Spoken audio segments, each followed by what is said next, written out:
By the end of this video, I can promise you guys two things. One, you're going to be better at endgames, and two, you're going to grow your appreciation for endgames.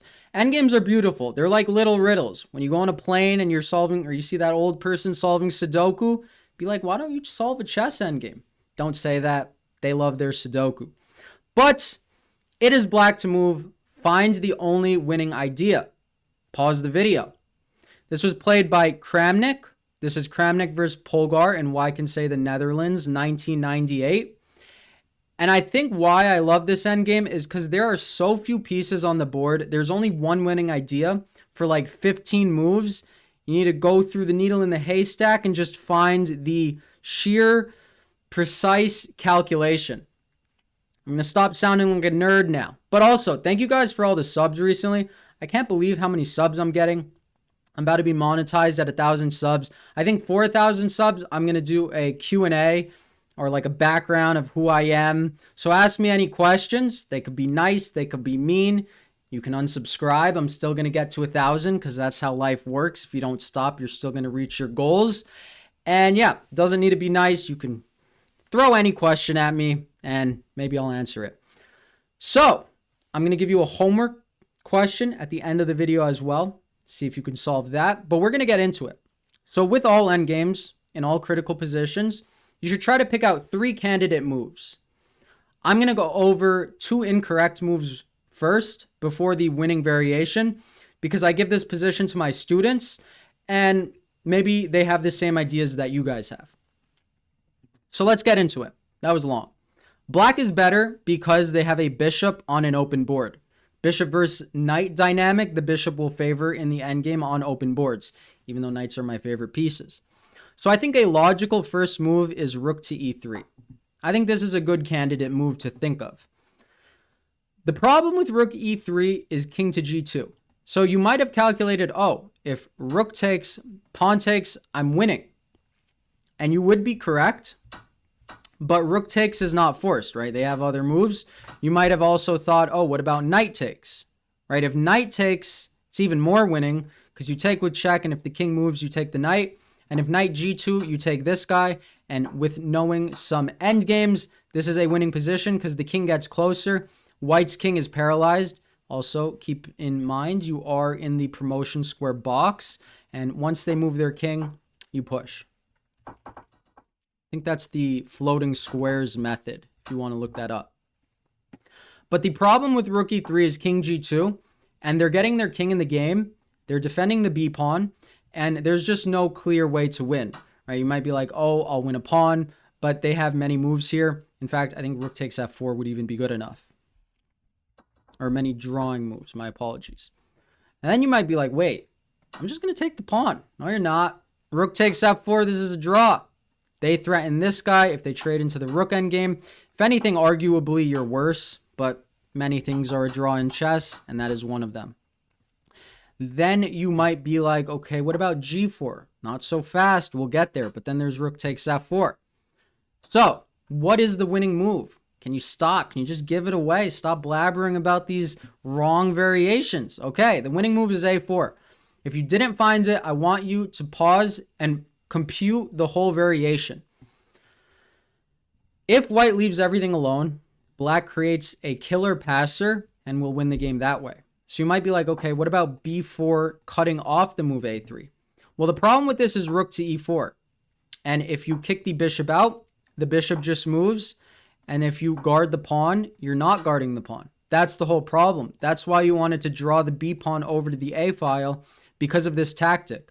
Luckily for us, this pawn is 2 away from hitting a light square again, so you're just in time to stop it.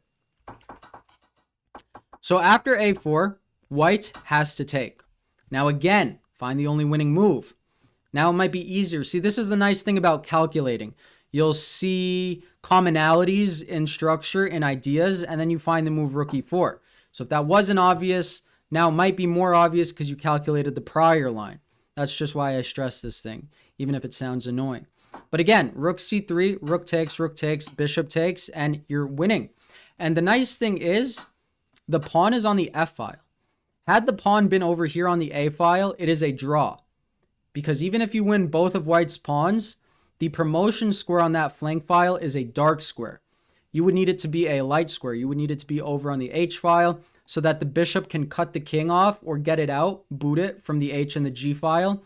Vice versa, your light squared bishop cannot get the king out of the pocket. And again, we're talking about if that pawn was an A pawn.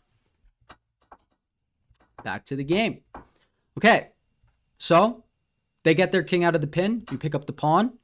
And then they go rook to d3, getting out of the pin. Furthermore, defending their knight. Now, what to do? Only one winning move.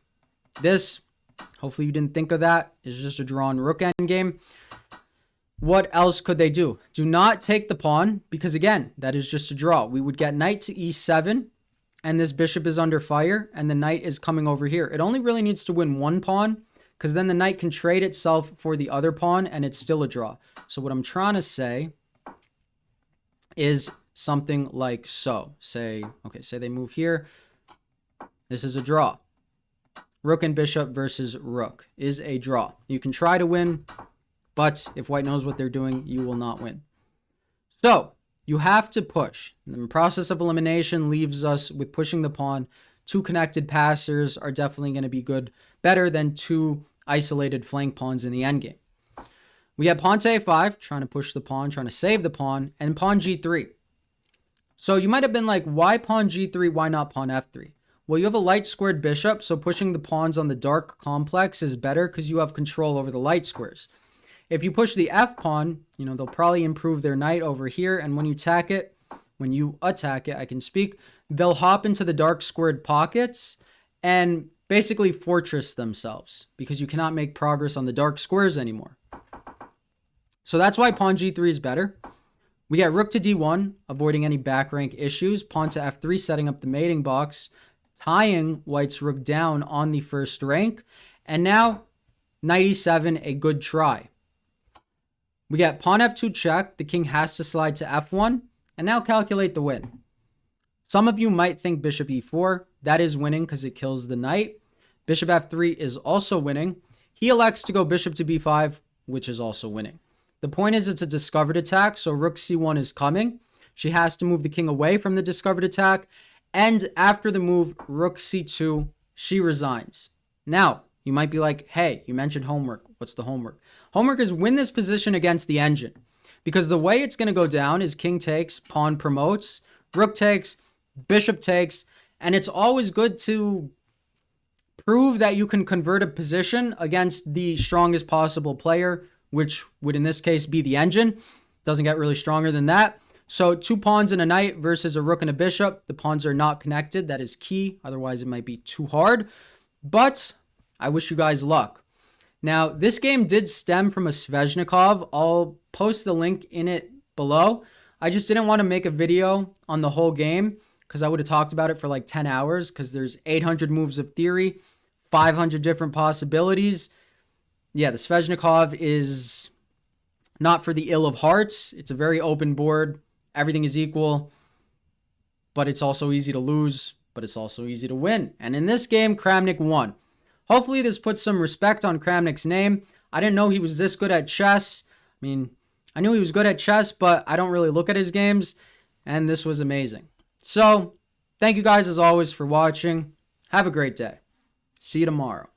Boom.